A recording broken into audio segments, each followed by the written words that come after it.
ruego que nos pongamos en pie para tener la lectura. Hebreos capítulo 10. Dice así la palabra del Señor.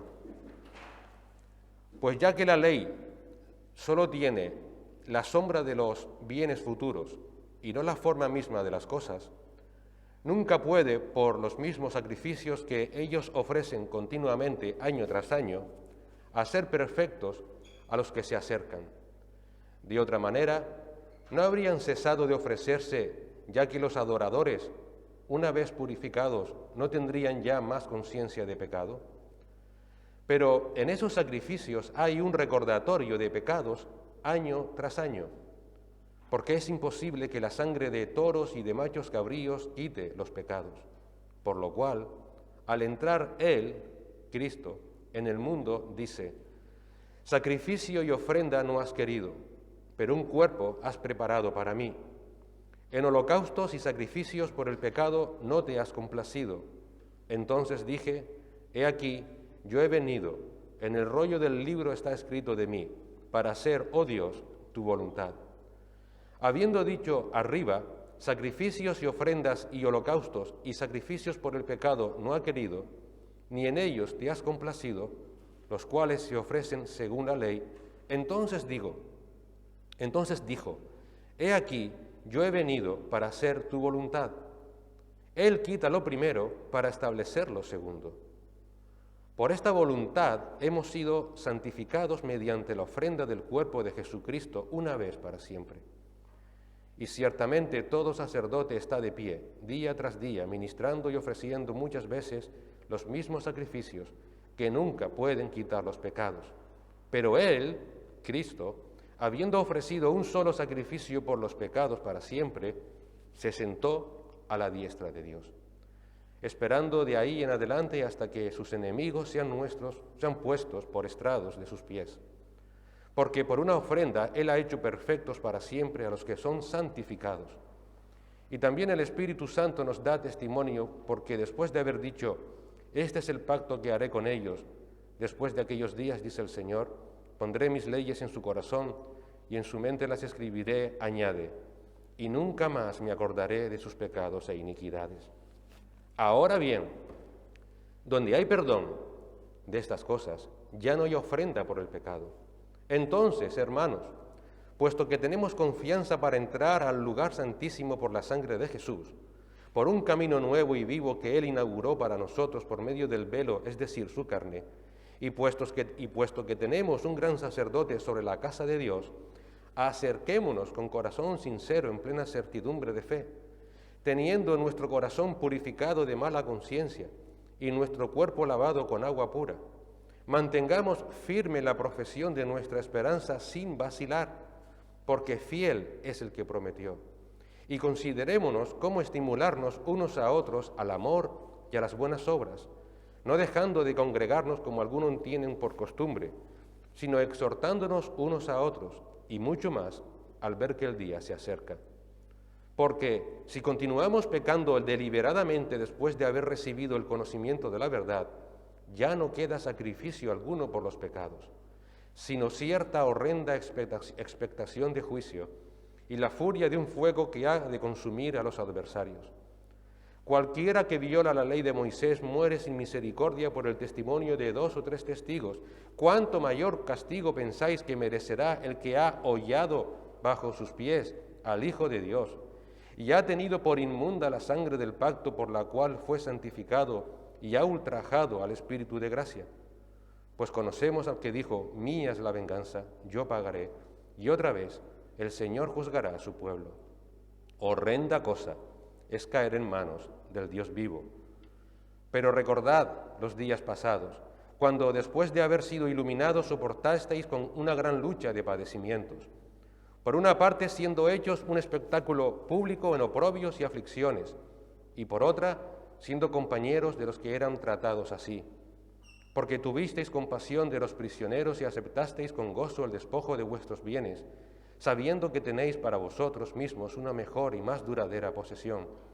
Por tanto, no desechéis vuestra confianza, la cual tiene gran recompensa, porque tenéis necesidad de paciencia, para que cuando hayáis hecho la voluntad de Dios, obtengáis la promesa. porque dentro de muy poco tiempo el que ha de venir vendrá y no tardará, mas mi justo vivirá por la fe, y si retrocede, mi alma no se complacerá en él. Pero nosotros no somos de los que retroceden para perdición, sino de los que tienen fe para la preservación del alma. Señor y Padre, gracias te damos por tu palabra, por recordarnos, Señor, la obra de nuestro Señor Jesucristo, más que suficiente por nuestros pecados, Señor. Gracias porque Él hizo perfecto lo que el hombre, por mucho que lo intentó durante tantos años, era imperfecto. Nada de aquellos sacrificios, nada, Señor, quitó los pecados.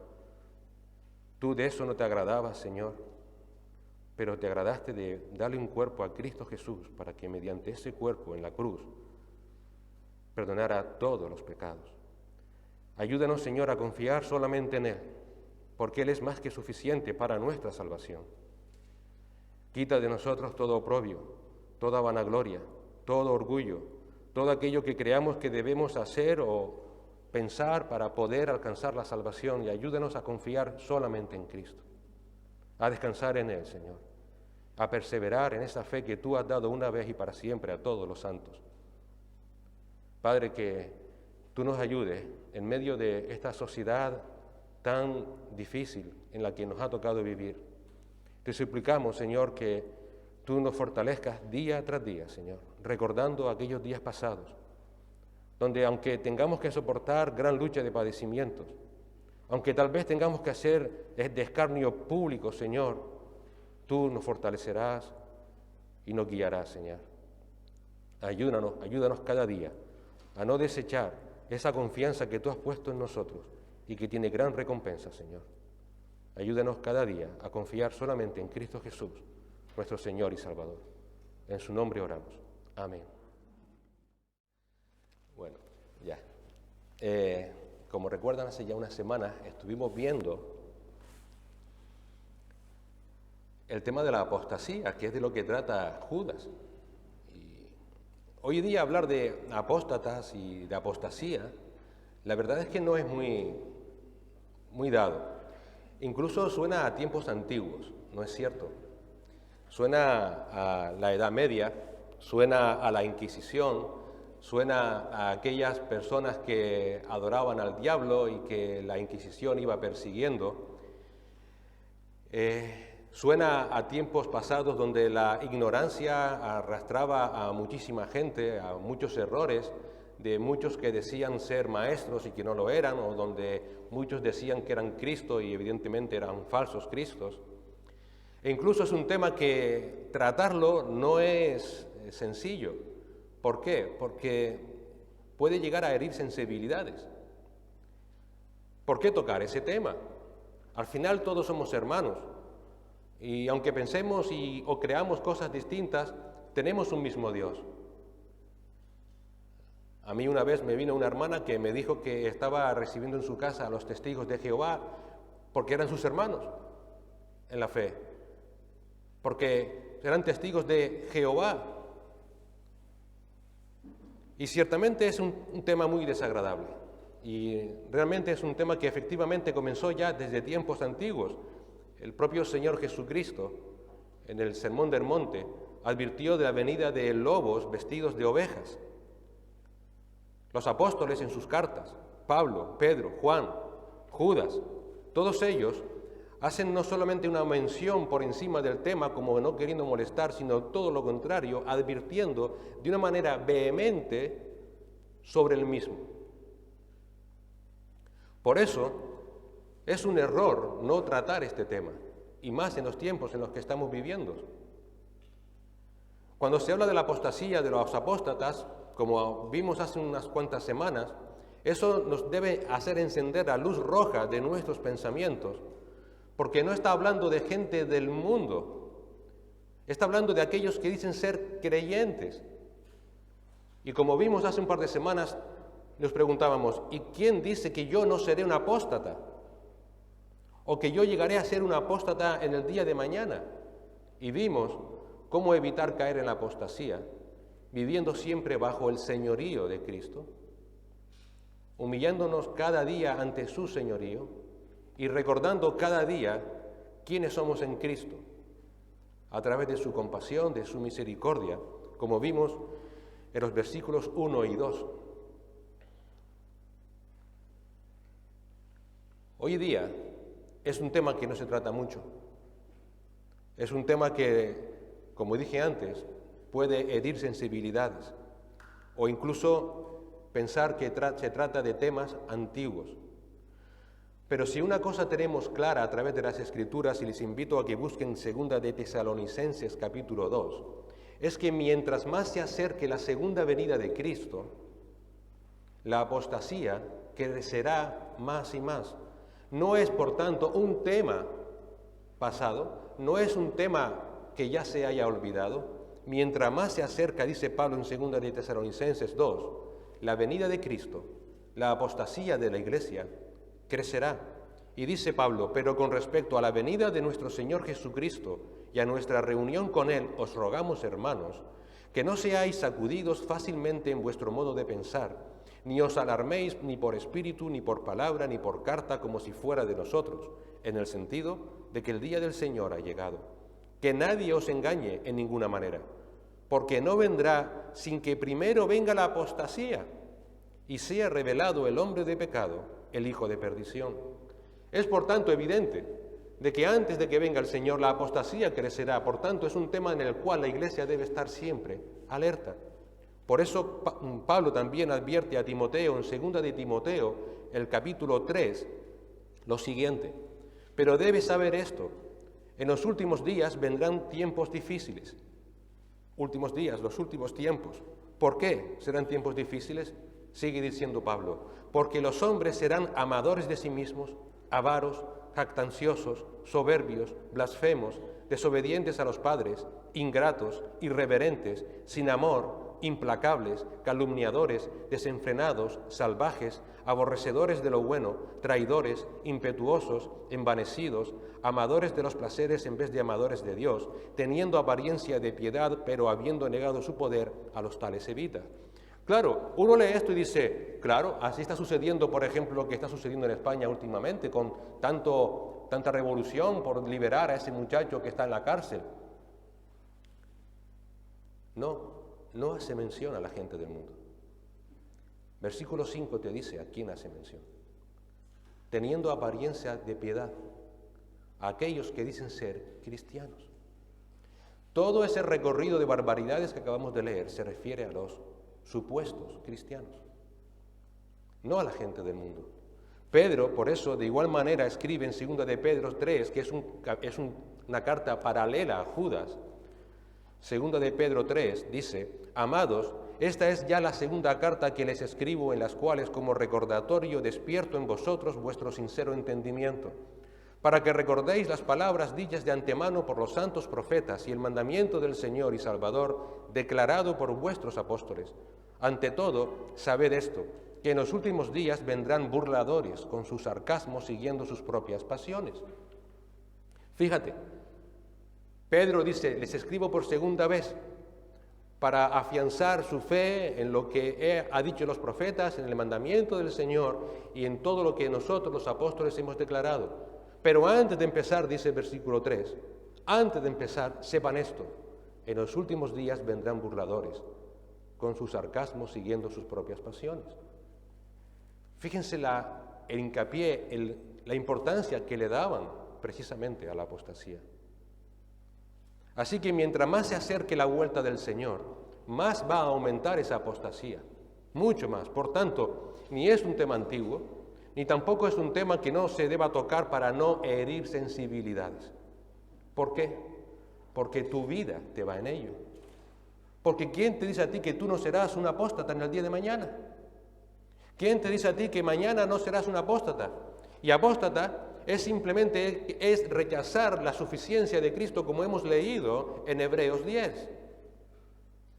Y empezar a buscar a Cristo no solamente a través de su única suficiencia, sino añadiendo a esa única suficiencia tus obras, lo que tú crees, tus buenas obras, tus buenos actos en tu vida. Tu vida va en ello. Hoy día más que nunca, y debido a que todos manejamos el Internet, además, donde podemos escuchar sermones de cualquiera que se diga ser cristiano, hay que conocer y reconocer a los apóstatas y la apostasía. ¿Para qué? Para no ser arrastrados por ellos. Llevamos un año y poco, donde debido a la situación por la que estamos viviendo, cada vez somos más expertos en esto de manejar las redes sociales para poder comunicarnos los unos con los otros. Qué bueno, qué maravilla, gloria a Dios por ello, pero tiene su lado malo. Y es que empezamos a poder ver o escuchar de todo, sin discernimiento. Y la palabra dice, mi pueblo perece por falta de conocimiento. Nunca debemos, por tanto, ignorar que la verdad de Cristo siempre ha sido atacada. Siempre. Por eso Pablo identifica a la Iglesia como columna y baluarte de la verdad. La Iglesia está en la tierra para defender la verdad a través de la cual Cristo va a seguir llamando a aquellos a los cuales Él conoció desde antes de la fundación del mundo. Y esa verdad está siendo atacada. Pero la mayor amenaza de la Iglesia es el ataque contra la verdad. Hoy en día se habla de la persecución y todo el mundo teme a la persecución personal, a la persecución de los creyentes. Ese no es el mayor problema. El mayor problema es el ataque contra la verdad. Ese es el veneno más mortal que hay contra la Iglesia. Siempre ha existido persecución externa contra la Iglesia, siempre. Siempre ha habido enemistad del mundo contra la Iglesia. Les animo a que lean y que vean que vean donde quieran ver en historias seculares o en historiadores bíblicos cómo siempre ha habido enemistad contra la Iglesia. Pero el veneno más mortal no es el que viene del exterior, sino el que viene del interior de la misma Iglesia. La que viene de aquellos que, diciéndose hermanos, ni enseñan la verdad del Evangelio, ni viven vidas transformadas por la verdad del Evangelio. Pero dicen, yo soy cristiano. Y es el veneno más mortal que existe, porque mientras los ataques externos contra la Iglesia son temporales, el ataque que viene desde dentro tiene repercusiones eternas. Porque ese es el propósito. Por eso mismo el Señor lo advirtió, como dijimos antes en el Sermón del Monte, Mateo 7, cuidaos de los falsos profetas, que vienen a vosotros con vestidos de ovejas, pero por dentro son lobos rapaces.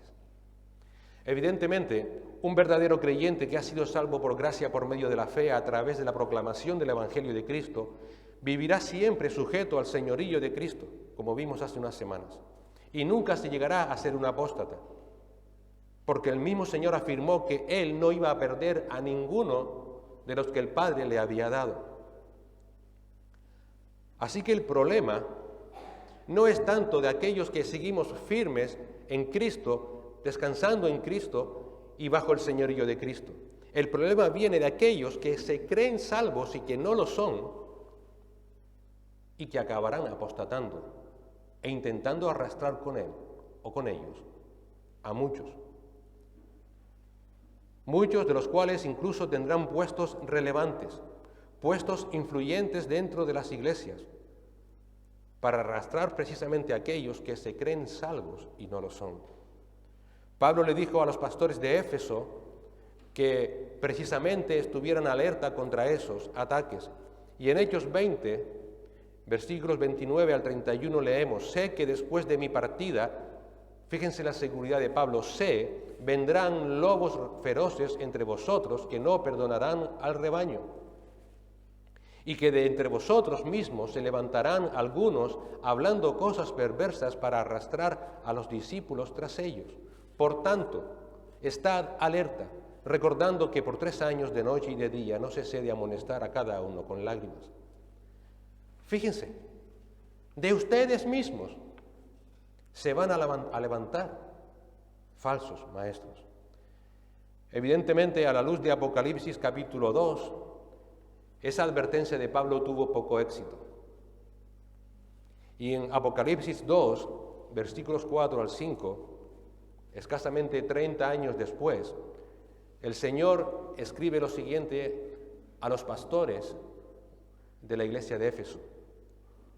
Pero tengo esto contra ti, que has dejado tu primer amor.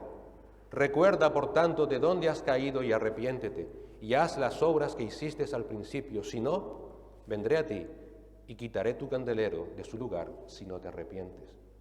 No hicieron casos y aquella iglesia apostató. Dejó su primer amor. Y el Señor les dice, arrepiéntete. Así que, amados hermanos, lo más importante que tienes en esta vida es la verdad del Evangelio.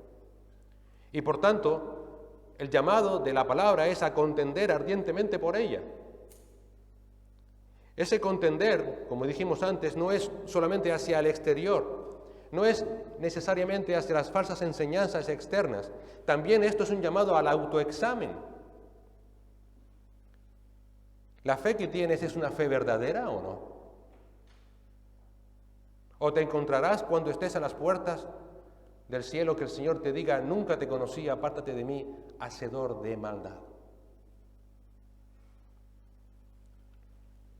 ¿Eres creyente que descansas en Cristo o eres un potencial apóstata? ¿Cómo sé si mi fe es verdadera o no? Y si realmente es verdadera, si realmente estás descansando y confiando y viviendo bajo el señorío de Cristo, pregúntate, ¿qué debo hacer con esa fe que el Señor me dio? Porque la palabra es clara, contiende por ella, persevera en ella, para que no seas arrastrado por el error, porque Cristo ya viene. La apostasía está aumentando y muchos están siendo arrastrados, por lo que tu vida te va en ello. Y eso es precisamente de lo que nos habla Judas, versículo 3. Amado hermano, contiende por la fe, porque te va la vida en ello. Amado hermano, contiende por la fe, porque te va la vida en ello. Y en esta mañana queremos, por tanto, ver 3 puntos que nos lleve, por un lado, a un autoexamen, y por otro, a pensar por qué hay que contender por la fe. Y los 3 puntos son, primero, ¿qué diferencia hay entre un creyente y un apóstata? Para que podamos autoexaminarnos. Segundo, no hay asunto más importante que la fe. Y tercero, no lo hay porque te va la vida en ello. ¿Qué diferencia hay entre un creyente y un apóstata? No hay asunto más importante que la fe, y no lo hay porque en la defensa de ello te va la vida. Dice Judas 3, amados, por el gran empeño que tenía en escribiros acerca de nuestra común salvación, he sentido la necesidad de escribiros exhortándoos a contender ardientemente por la fe que de una vez para siempre fue entregada a los santos. ¿Qué identifica a un creyente? ¿Qué identifica a un creyente? Fíjate cómo Judas se dirige a su audiencia. Lo hace con la palabra amados, amados, aquellos que han recibido amor. Para Judas, los creyentes son sus amados. La palabra que utiliza aquí en griego es agapetoi. Y es un término que tiene connotaciones personales, pero también tiene connotaciones teológicas. Cranfield dice, este término resume, por un lado, el motivo y la motivación central de toda la vida cristiana, indicando al mismo tiempo, por otro lado, el amor del autor por sus hermanos y detrás de ello, y más importante, el amor de Dios en Cristo por todos. Aquí lo que vemos con ese amados, por tanto, es que esa persona, ese creyente, es alguien amado que ama. Es amado porque necesariamente debe amar. ¿Por qué? Porque es amado por los hermanos que a su vez son amados por Dios en Cristo Jesús. Un creyente que no ama no es creyente. No es creyente. Judas, de manera explícita, en los versículos 17 al 20, también va a usar este término para diferenciar a lo que es un creyente verdadero de aquellos que, llamándose hermanos, no lo son, ya que son en realidad apóstatas. Judas usa este término de amados 4 veces en su carta, pero fíjate los versículos del 17 al 20. Dice, pero vosotros, amados, acordaos de las palabras que antes fueron dichas por los apóstoles de nuestro Señor Jesucristo, quienes os decían, en los últimos tiempos habrá burladores que irán tras sus propias pasiones impías. Estos son los que causan divisiones, individuos mundanos que no tienen al Espíritu. Pero vosotros, amados, edificándoos en vuestra santísima fe, orando en el Espíritu. Fíjate cómo lo que hace Judas es un sándwich. Versículo 17 y versículo 20 habla a los creyentes, a los amados, y en medio, versículo 18 y 19, mete para contrastar a aquellos que son falsos hermanos, apóstatas. ¿Cómo se caracterizan esos apóstatas? Versículos 18 y 19. En los últimos días habrá burladores, que irán tras sus propias pasiones impías, siguen en sus pasiones de la carne. Estos son los que causan divisiones, están siempre dividiendo, con pleitos, no tienen el Espíritu. Así se caracteriza uno que dice ser hermano y no lo es. No son respetuosos con sus hermanos en Cristo, no son respetuosos ni con la fe que manifiestan, no son respetuosos con lo que pueden vivir o suceder en sus vidas. ¿Les da igual lo que pasa en la vida de un hermano o una hermana? ¿Les es indiferente? ¿Solamente quiere imponerse sobre ellos? Están sujetos a sus propias pasiones perversas, dice Judas. ¿Por qué? Porque causan divisiones. Son mundanos, no tienen al Espíritu. El apóstata, a diferencia del creyente, es identificado como uno que nunca está en paz, sino que siempre está en pleitos, siempre está causando divisiones, siempre está buscando problemas, siempre está buscando con quién enfrentarse, si no con unos con otros, sino con el de arriba es con el de abajo. Nunca está en paz. Por tanto, son apóstatas porque no se identifican con el amor de Cristo, que todo lo cree, todo lo soporta, todo lo espera. 1 Corintios capítulo 13. Un amor que Cristo le ha puesto en su corazón.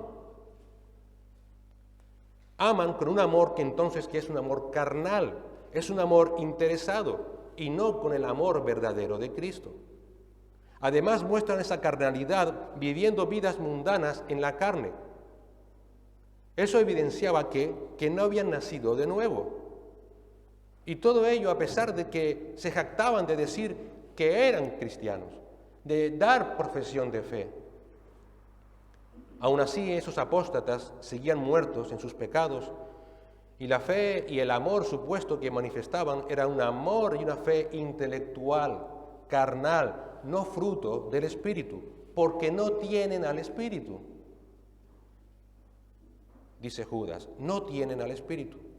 A este respecto, Santiago afirma en su carta que la verdadera fe siempre busca el compañerismo en amor, sin parcialidad con otros hermanos.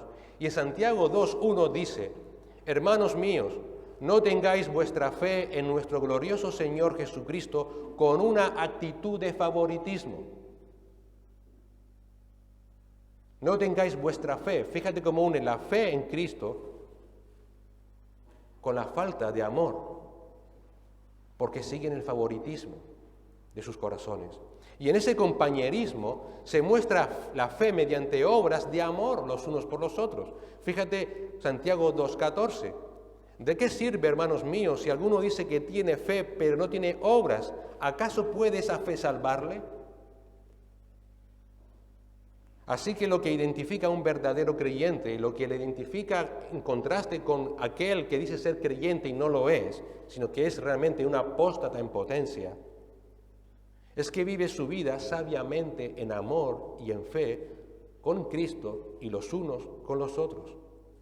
Cuando eso no sucede, esa supuesta sabiduría humana que pueda manifestar es parte de su carnalidad. Esa fe que puede aparentar es una fe carnal. Y Santiago 3, versículo 15 nos dice, y lo describe de una forma muy drástica, que esa fe carnal, dice, no es la que viene de lo alto, sino que es terrenal, natural, diabólica. Porque donde hay celos y ambición personal, allí hay confusión y toda cosa mala. Pero la sabiduría de lo alto es primeramente pura, después pacífica, amable, condescendiente, llena de misericordia, de buenos frutos, sin vacilación, sin hipocresía. Y la semilla cuyo fruto es la justicia se siembra en paz por aquellos que hacen la paz. La sabiduría de lo alto. Fíjate que aquí Santiago igual hace un contraste entre la sabiduría carnal, de aquel que piensa que es creyente pero que no lo es, con la sabiduría que viene del Espíritu, de lo alto. ¿Cómo es esa sabiduría? Pura, pacífica, amable, condescendiente, llena de misericordia, de buenos frutos, sin vacilación, sin hipocresía.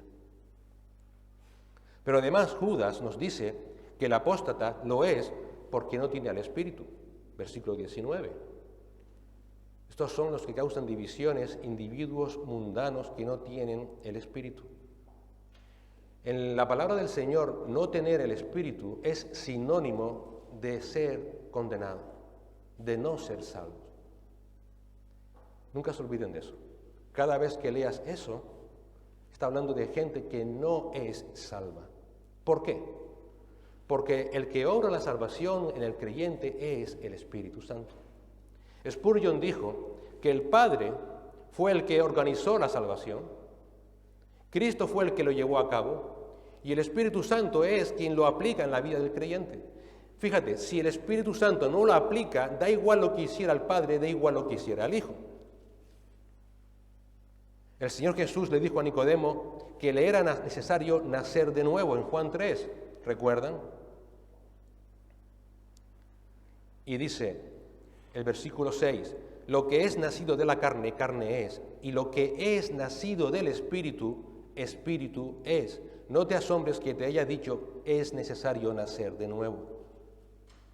El viento sopla donde quiere y oye su sonido, pero no sabes de dónde viene ni a dónde va.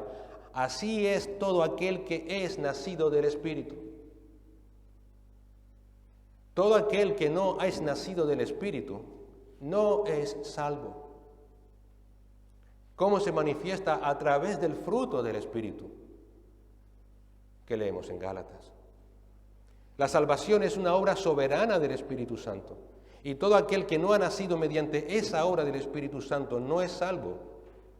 En esa obra, el Espíritu Santo, en el momento de la salvación, coloca a cada creyente en unión con Cristo. En ese mismo instante, no lo hará progresivamente. En el momento en el que el Señor te ilumina y crees, te da arrepentimiento y fe, eres puesto en unión con Cristo. Pablo dice en Romanos 6, ¿o no sabéis que todos los que hemos sido bautizados en Cristo Jesús, hemos sido bautizados en su muerte?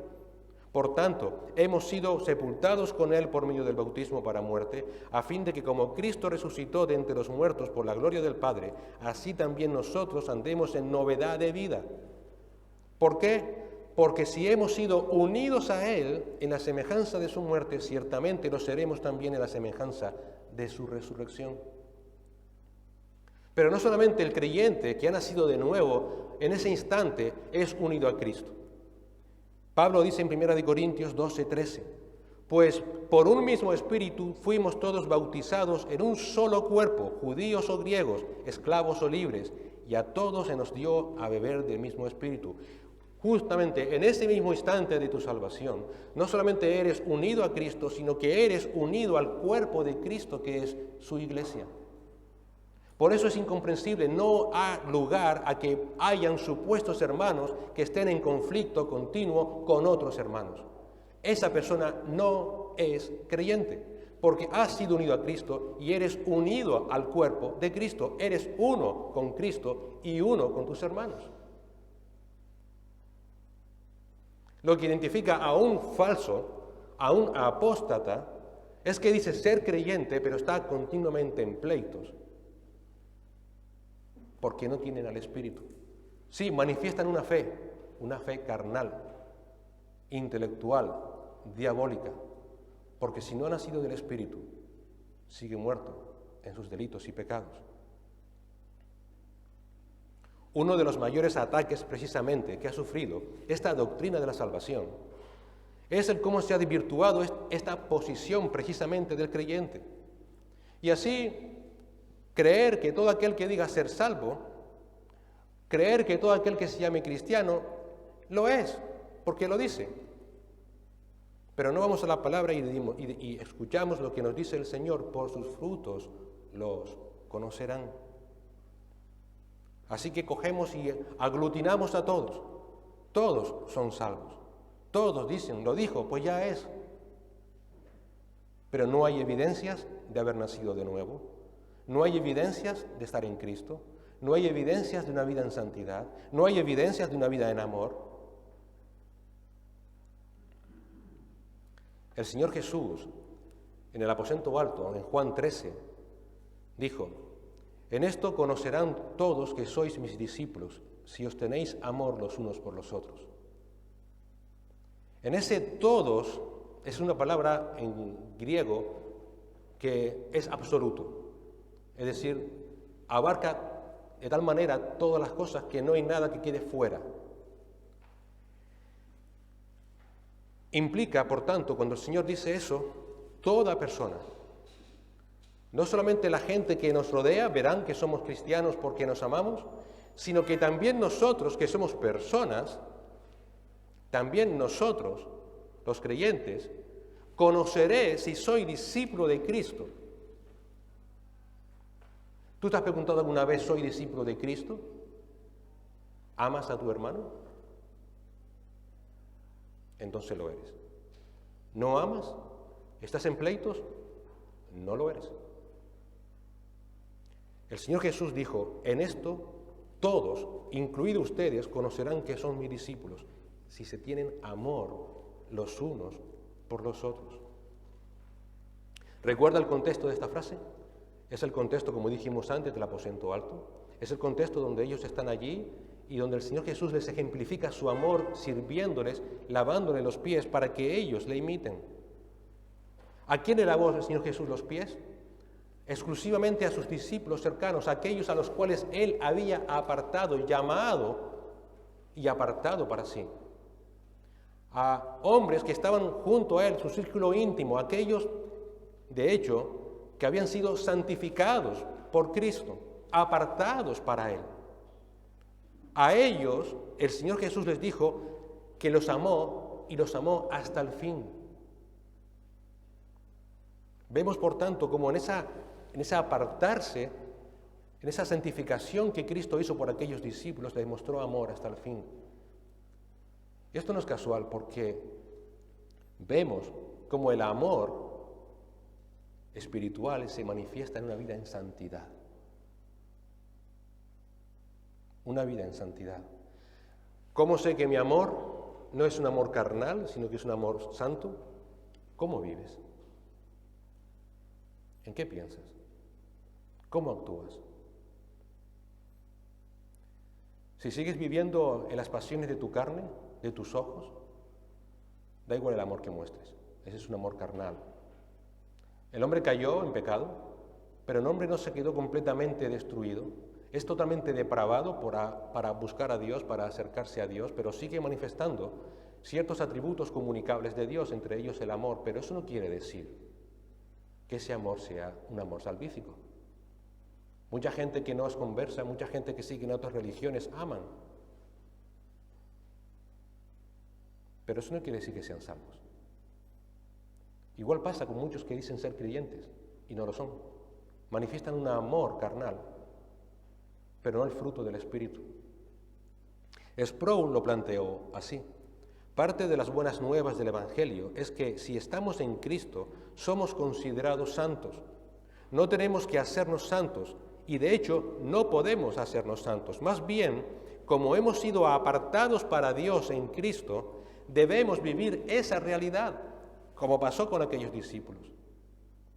Debemos vivir, he sido apartado como aquellos discípulos y ahora debo amar a mis hermanos porque fui apartado por Cristo, santificado por Cristo. Sigue diciendo Sproul: cuando buscamos la santidad personal, actuamos de acuerdo con lo que realmente somos en el Señor. Y cuando pecamos, estamos actuando en contra de lo que el Señor ha hecho por nosotros. Si hubo una iglesia que leemos en las Escrituras que realmente no sucedía esto, era la iglesia de Corinto. Y en 1 de Corintios, capítulo 1, versículo 1 al 3, Pablo les escribe de lo siguiente: Pablo, llamado a ser apóstol de Jesucristo por la voluntad de Dios, y Sóstenes, nuestro hermano, a la iglesia de Dios que está en Corinto, a los que han sido santificados en Cristo Jesús, llamados a ser santos. Fíjate, Aquella iglesia era una iglesia donde un hombre se había acostado con su madrastra. Hacían distinciones de personas. Unos iban con unos, otros con otros. Uno decía que era de Pablo, otro de Apolos, y había entre ellos un pleito tremendo. No se esperaban para comer la Santa Cena juntos. No había unidad, no había amor los unos por los otros. Y Pablo les dice, ustedes han sido apartados por Cristo y son llamados a ser santos. Esa era la evidencia que debía mostrar en sus vidas. Judas, por tanto, al usar la expresión amados, no solamente está expresando un saludo afectuoso, no solamente está expresando una preocupación sincera por sus lectores, sino que además está expresando lo que identifica a un verdadero creyente y que lo diferencia de un apóstata. Y entonces, ¿qué es lo que le diferencia? La salvación por fe mediante la regeneración del Espíritu Santo. ¿Cómo se pone eso en evidencia? Mediante la perseverancia en esa fe, en una vida en santidad y en amor que es fruto del Espíritu Santo. Juan Calvino comenta, solo habrá unidad cristiana entre nosotros cuando no solamente haya un buen acuerdo en cuanto a la doctrina, sino que también tengamos armonía y amor en nuestros afectos y disposiciones y seamos en todos los aspectos de una misma mente. Da igual la doctrina que conozcas. Si no tienes amor, eres un falso.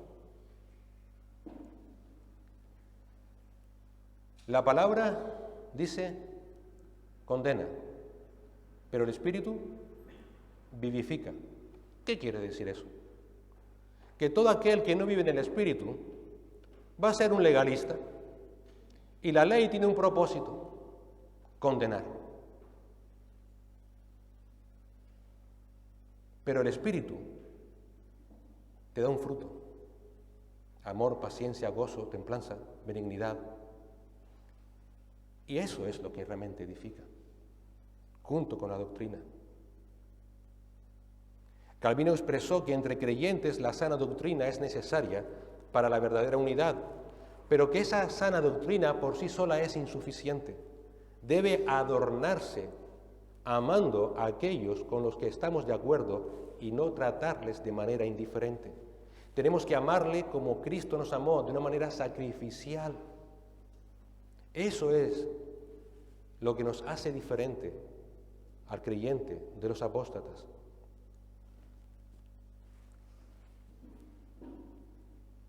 Pablo a los Corintios les dijo en 1 Corintios precisamente lo que hablamos antes, y les dice: os ruego, hermanos, por el nombre de nuestro Señor Jesucristo, que todos os pongáis de acuerdo, que no haya divisiones entre vosotros, sino que estéis enteramente unidos en un mismo sentir y en un mismo parecer. Porque he sido informado acerca de vosotros, hermanos míos, por los de Cloé, que hay contiendas entre vosotros. Y Judas, lo que precisamente nos quiere enseñar en este versículo 3 de su carta, es que la sana doctrina debe vivirse en amor. Qué bueno que estés aquí hoy apuntando, qué bueno que estés aquí hoy reflexionando, pero si no vives en amor lo que estás apuntando, eres un falso, eres un apóstata, o eres un potencial apóstata. Y cuando te des cuenta vas a ser arrastrado por la mentira.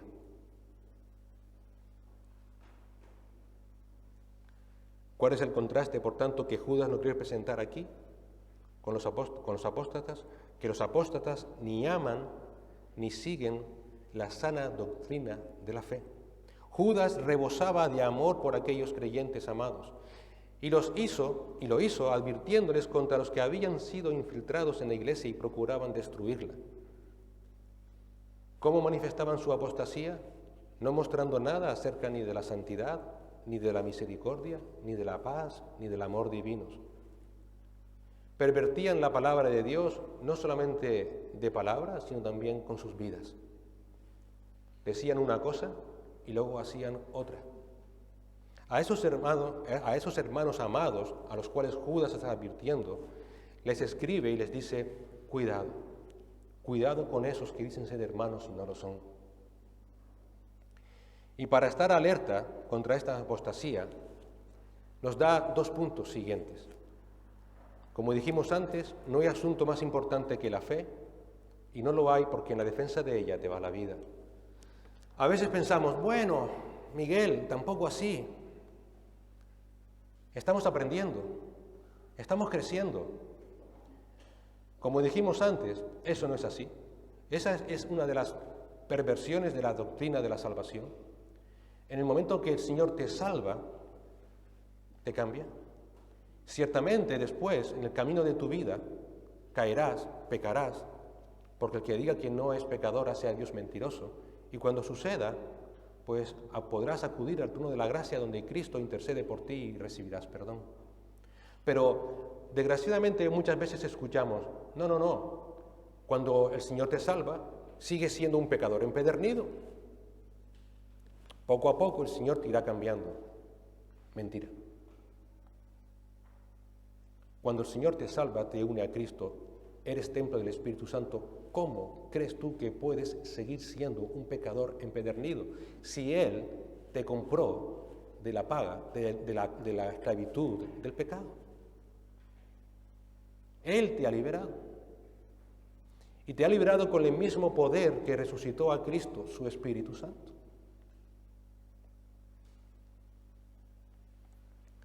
Por eso, ahora debemos entender que debemos comprender que no hay asunto más importante que la fe. Judas le dice a su audiencia que tuvo un gran empeño en escribirles acerca de nuestra común salvación, sigue diciendo Judas. Judas, vemos por tanto, en un primer momento, estaba decidido, con un gran deseo, lleno de entusiasmo, es lo que significa esa palabra en griego, estaba lleno de vehemencia, estaba decidido completamente a escribir y compartir con los amados hermanos sobre el maravilloso tema que les unía, que era Cristo, su común salvación, un tema que les tenía que llenar de gozo, de alegría. Y la verdad es que es así. ¿Cuántas veces cuando estudiamos a Cristo realmente nos llenamos de gozo y de alegría sabiendo quiénes somos nosotros, quién es Cristo y que Él diera su vida por nosotros? Eso nos llena de consuelo, de aliento, de ánimo. Judas quiso compartir con aquellos hermanos ese mensaje recordatorio sobre esas maravillosas bendiciones que todo creyente tiene para que sus vidas estén siendo dirigidas con gozo por medio de esa gracia y dependencia en Cristo. Eso que habían recibido de Dios Padre y que se había sido efectivo en sus vidas. Esa palabra empeño que vemos aquí, ese gran empeño, ese gran deseo, es una palabra griega que tiene muchísimas connotaciones.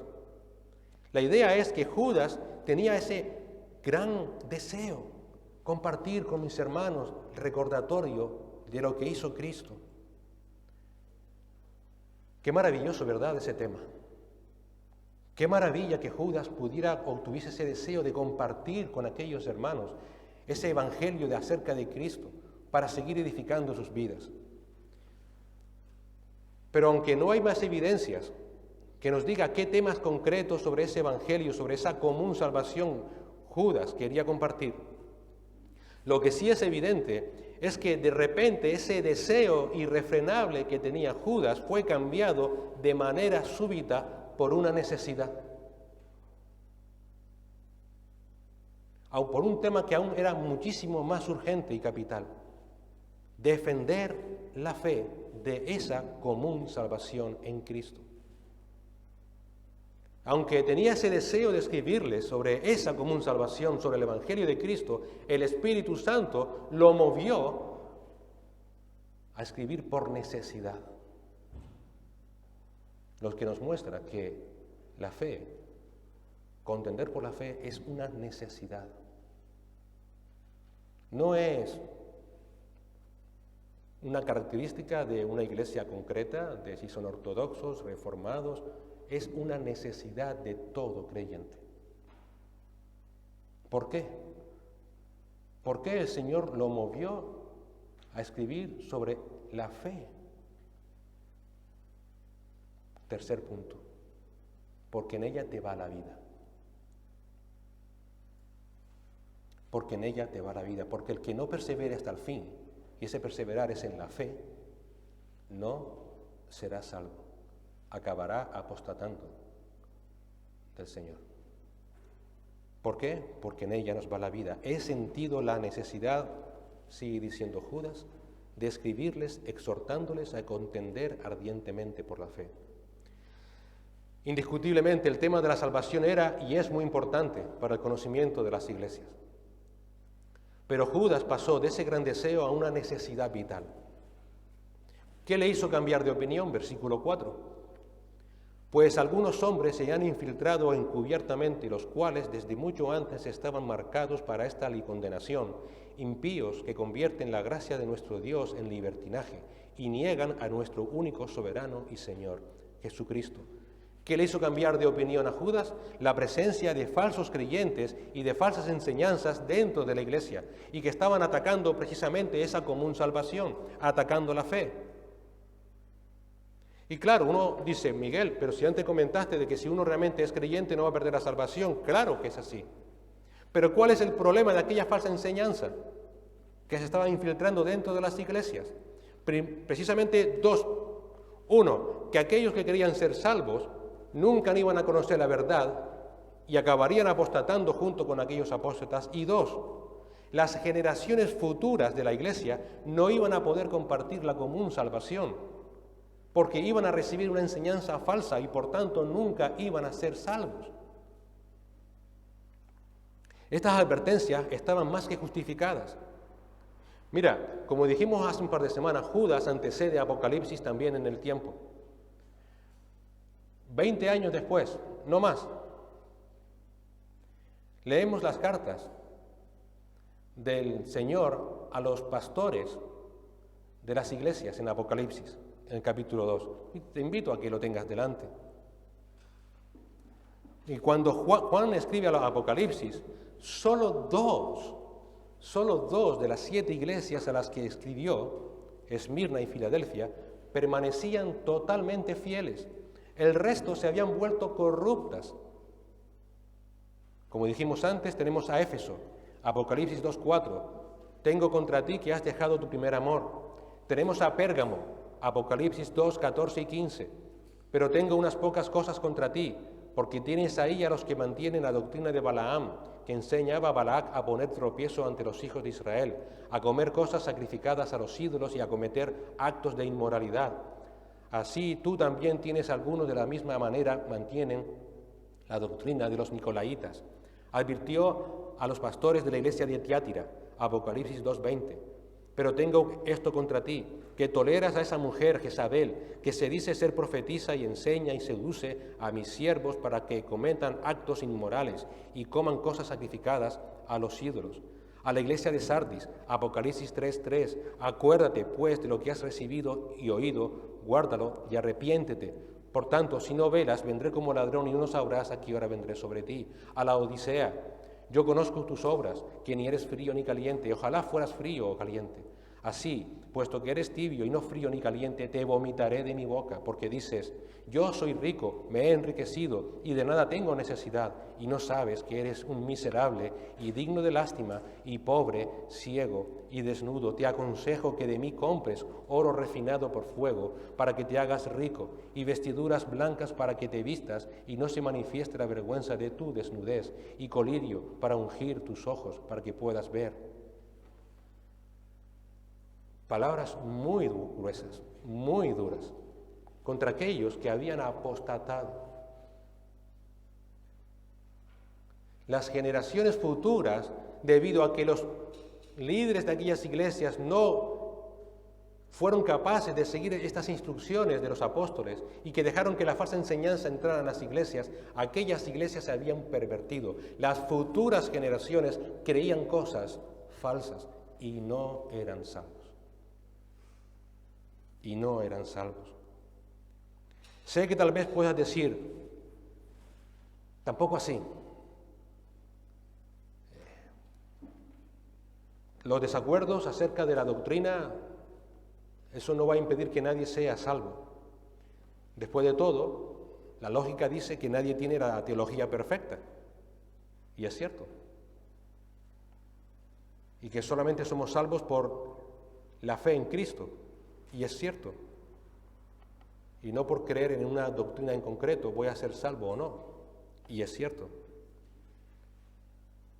La palabra nos dice que la regeneración no promete a ningún creyente la protección contra cualquier error doctrinal. Pero sí promete proteger del tipo de error que si se cree, te condena al infierno. No somos perfectos. Y hay hermanos que puedan creer que el bautismo es para también los niños, otro para adultos solamente.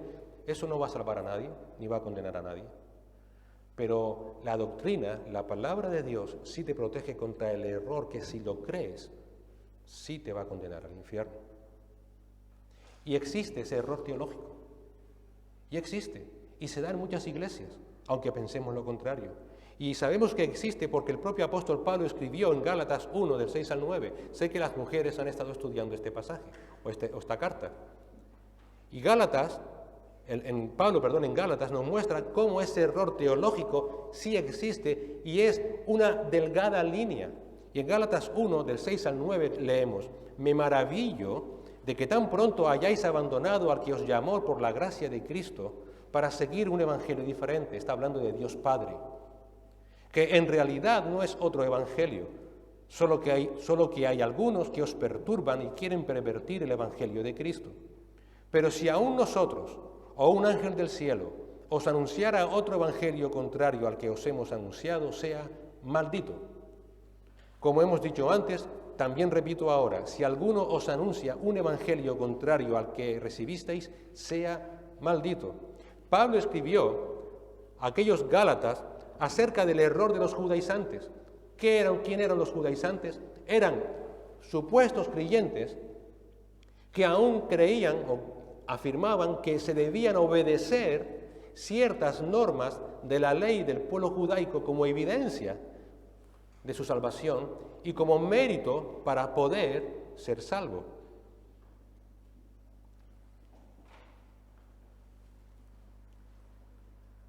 Ahora piensa en todo lo que aquellos judaizantes compartían en común con los creyentes, no tanto en lo que nos diferenciaba.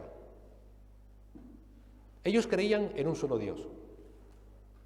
Ellos creían que ese Dios existe eternamente en tres personas: Padre, Hijo y Espíritu Santo. Ellos creían en la divinidad y en la humanidad de Cristo. Ellos creían que Cristo era el Mesías de Israel en cumplimiento del Antiguo Testamento. Ellos creían en la expiación penal sustitutiva de Cristo y que Cristo llevó a cabo cuando fue castigado en la cruz y donde Él sufrió toda la ira de Dios contra los pecados. Ellos creían todo eso. Creían que era necesario esa muerte para poder ser librados de la pena y el poder del pecado. Ellos creían que Cristo fue sepultado. Ellos creían y afirmaban que Cristo resucitó al tercer día. Ellos creían en el arrepentimiento y en la fe en Cristo y que eran absolutamente necesarios para el perdón de pecados. Todo eso unía a los judaizantes con los creyentes. Y uno podría decir: es mi hermano en Cristo.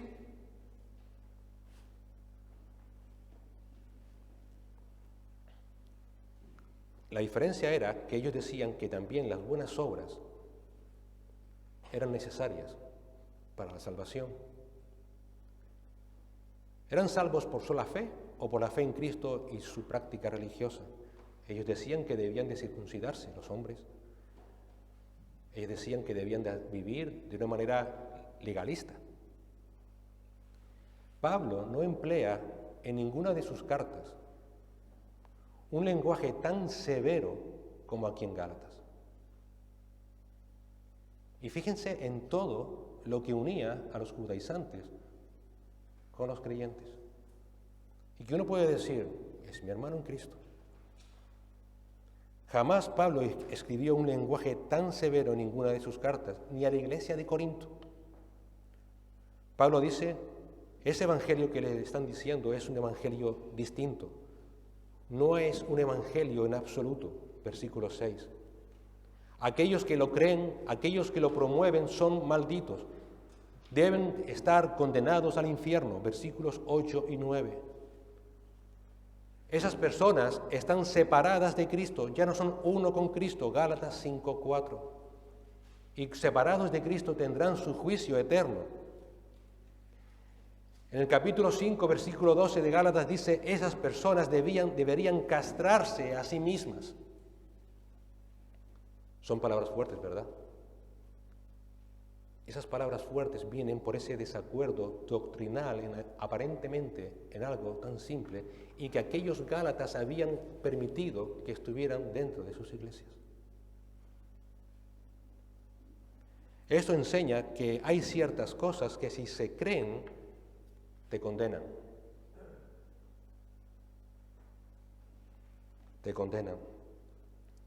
Y contra eso, el creyente está llamado a contender ardientemente. No decir, eres mi hermano, ven, aunque pienses diferente, no pasa nada. Tienes la obligación de contender por esa fe a la luz de la palabra.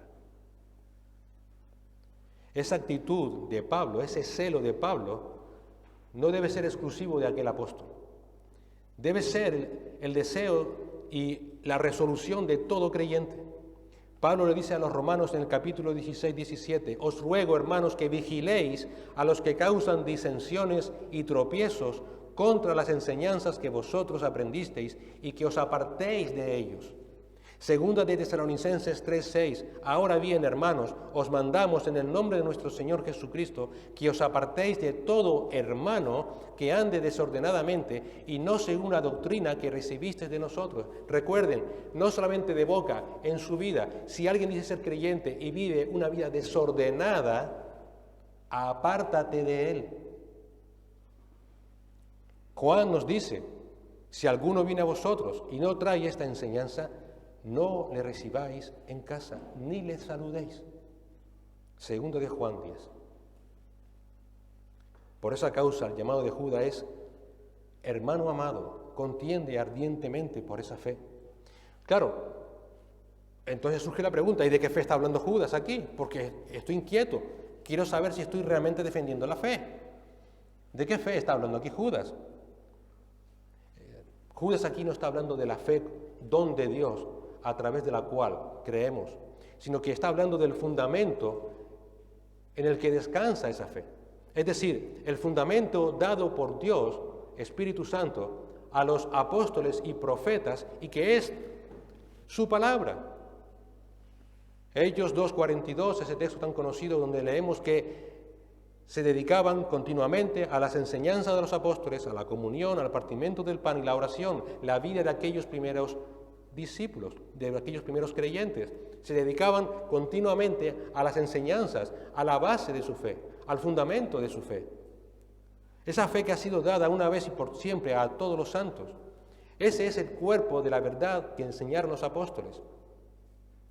Pablo en Gálatas dice, en Gálatas 1:23, sino que solo oían decir, el que en otro tiempo nos perseguía, ahora predica la fe. Ese concepto de las enseñanzas bíblicas acerca de la salvación únicamente por fe y por gracia en Cristo.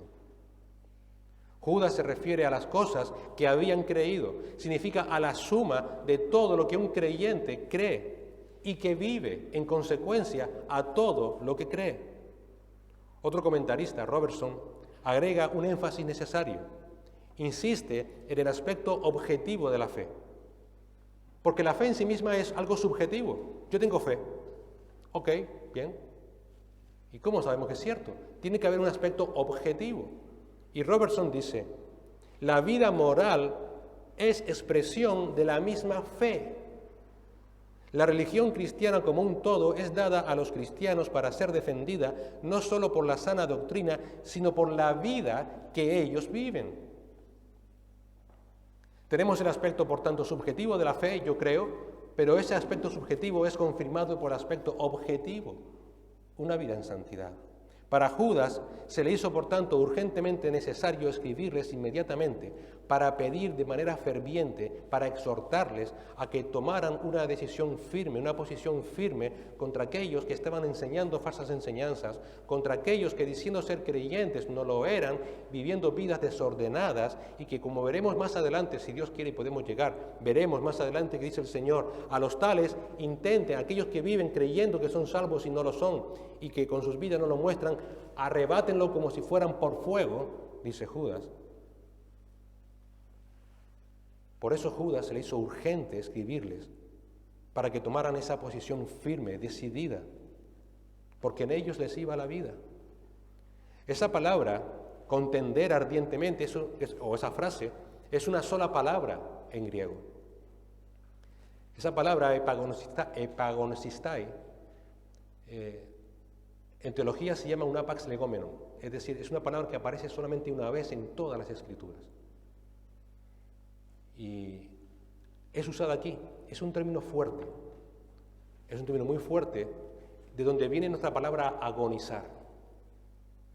La palabra en castellano agonizar, cuando ya alguien está agonizando, a punto de morir, esa vida agónica, viene de esta palabra griega.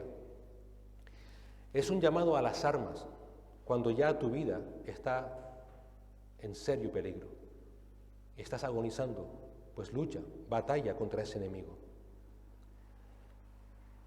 La idea que quiere transmitirnos aquí es, en aquella época, las ciudades estaban rodeadas de murallas. Y dentro de esas murallas estaban, digamos, lo más importante de los habitantes de esa ciudad. Ahí hacían sus vidas, tenían sus negocios, sus familias, sus esposas, esposos, hijos. Lo más valioso que tenían y todo lo que tenían estaba dentro de aquellas murallas. Y cuando el enemigo iba a intentar conquistar y destruir aquellas ciudades, todo el pueblo a una tenía que llegar a las murallas y luchar hasta la agonía por defender lo más valioso que tenían. Esa es la palabra que aquí utiliza Judas por la fe. No hay nada más valioso en esta vida, no hay nada más valioso en esta vida para un creyente que tu fe. Y por tanto debes contender por ella hasta la agonía. Porque si no perseveras en esa fe, estarás condenado en el eternamente.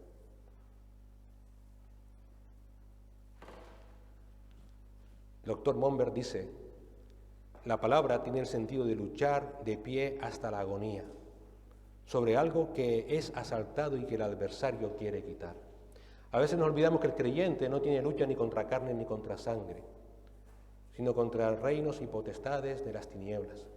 Y el enemigo está por todas las maneras posibles como león rugiente buscando a quien devorar. ¿Para qué? Para quitarle su fe. Su fe. Judas dice, lucha, aunque sea de manera agónica, hasta las últimas consecuencias de tu vida, para proteger la fe que te fue dada, porque en ella te va la vida. Fíjate lo que dice Judas, esa fe fue entregada a los santos. Esa frase de una vez para siempre fue entregada, nos dice que no es algo que nosotros hayamos creado. El creyente no ha creado la fe, es algo que ha recibido, por tanto no podemos dar lugar a innovaciones, por tanto no podemos crearla, inventarla, cambiarla, alterarla, adaptarla. Esa fe te fue dada a los santos. Por tanto, es de una validez perpetua. No hay excusa, por tanto, para no obedecer a Dios. No hay, por tanto, excusa para no vivir en santidad y en amor a través de la fe y confianza en Dios. No lo hay. Esa fe o ese conjunto de pensamientos, de ideas, de mandatos que es la fe, nunca pasará. Nunca. Es palabra de Dios. Es la palabra de Dios. Todas las cosas pasarán, mas mis palabras no pasarán. La fe es algo inmutable, inmutable. Pablo en Gálatas dijo, quiero que sepáis, hermanos, que el evangelio que fue anunciado por mí no es según hombre, ni lo recibí de hombre, ni me fue enseñado, sino que lo recibí por medio de una revelación de Jesucristo. Es Dios mismo quien la da. A Timoteo le dice, retén la norma de las palabras sanas que has oído de mí, en la fe y el amor en Cristo Jesús. Por eso el encargo que le da a Timoteo es, Timoteo, lo que has oído de mí en la presencia de muchos testigos, eso encarga a hombres fieles que sean idóneos para enseñar también a otros. Los principios de la verdad, los principios en los que se basa la vida de un creyente, no es una moda pasajera. Son permanentes, son irrevocables, son siempre obligatorios. siempre. Porque toda la Escritura es inspirada por Dios y útil para enseñar, para reprender, para corregir, para instruir en justicia. Si cuando lees la palabra no te reprende, no te corrige. Hay una persona muy cercana a mí que cada vez que yo predico me dice: me encantó tu predicación. Seguro que también se lo dirá a Luis y a Javi, no lo sé. Es una persona muy cercana a mí. Todos los conocen. Y yo digo: qué bien. Pero que ese no es el propósito de la palabra. El propósito de la palabra no es que te sientas bien, es reprender, es corregir, es instruir en justicia. Eso es lo que hace la palabra de Dios. Ahora, si te vas de aquí y tu vida no ha sido cambiada, no está siendo transformada, no estoy llevando a cabo el propósito de esa palabra. La apostasía, por tanto, se va a caracterizar porque va a estar adecuando el Evangelio a los tiempos modernos. Va a estar perdonando vidas en pecado de aquellos que dicen ser cristianos y no se les llama y no se les da un toque de atención.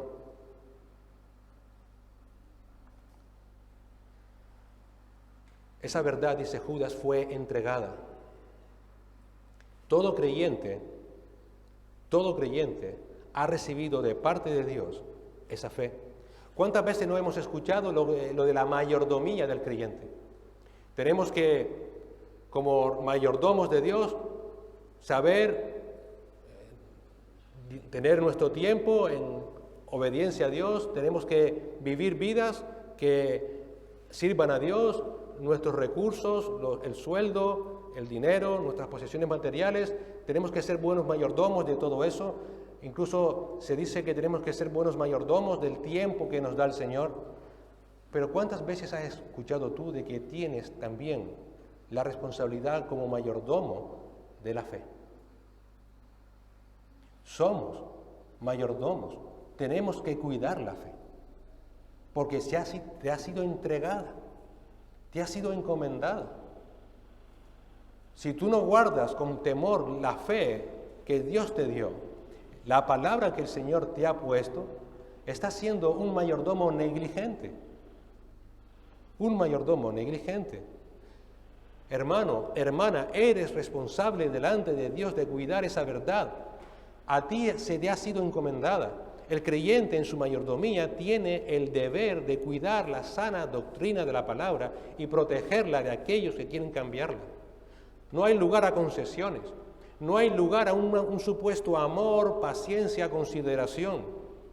Hay que llamar, como hizo Pablo en Gálatas, a cada cosa por su nombre, porque la vida te va en ello. Calvino comenta: esta frase les hace recordar que a fin de perseverar en la fe han de afrontar diversas luchas y sostener guerra continua. Dice que la fe había sido una vez dada para que supieran que la habían obtenido con el propósito de que jamás fallaran o apostataran. Si realmente descansas en esa fe, si realmente batallas por esa fe, si realmente contiendes por esa fe, sabrás que perseverarás hasta el fin. Si das lugar a tus sentimientos, a tus emociones, a tu supuesto buenismo, estás en peligro de muerte, en peligro de muerte. Le dijo Pablo a Timoteo: pelea la buena batalla de la fe. Echa mano de la vida eterna a la cual fuiste llamado y de la que hiciste buena profesión en presencia de muchos testigos. A los filipenses les escribe: solamente comportaos de una manera digna del Evangelio de Cristo, de modo que ya sea que vaya a veros o que permanezca ausente, pueda oír de vosotros que estáis firmes en un mismo espíritu, luchando unánimes por la fe del Evangelio. Pero esta guerra, hermanos y hermanas, y con esto ya acabamos, no se va a batallar o no se puede batallar con armas carnales. Pablo a los Corintios les dice, en 2 de Corintios capítulo 10, que aunque andamos en la carne, no luchamos según la carne, porque las armas de nuestras contiendas no son carnales, sino poderosas en Dios para la destrucción de fortalezas, destruyendo especulaciones y todo razonamiento altivo que se levanta contra el conocimiento de Dios y poniendo todo pensamiento en cautiverio a la obediencia de Cristo. Esta batalla, hermanos, se lucha con la rodilla en tierra, orando y dependiendo de Dios en todo momento. Esta batalla se lucha escudriñando las Escrituras y poniéndolas por obra en nuestras vidas, día sí y día también. John Wesley dijo: humilde, mansa y amantemente debes contender por la fe. De otro modo, solamente vas a perjudicar la causa de Cristo. Señor y Padre, gracias por recordarnos quiénes somos en Cristo. Gracias por recordarnos, Señor, que tú lo mandaste a morir por nosotros en la cruz del Calvario, que su obra es suficiente. Y gracias por recordarnos, Señor, que estamos viviendo en los últimos tiempos donde la falsa enseñanza está siendo entrada en las iglesias. Te suplicamos que como iglesia tú nos protejas, Señor, de el error de los apóstatas, Señor, de la apostasía. Te rogamos, Señor, que tú nos cuides a todo y cada uno de nosotros en un tiempo donde la tecnología permite que podamos estar escuchando cualquier cosa y no seamos capaces de discernir si realmente es conforme a tu palabra o no, Señor.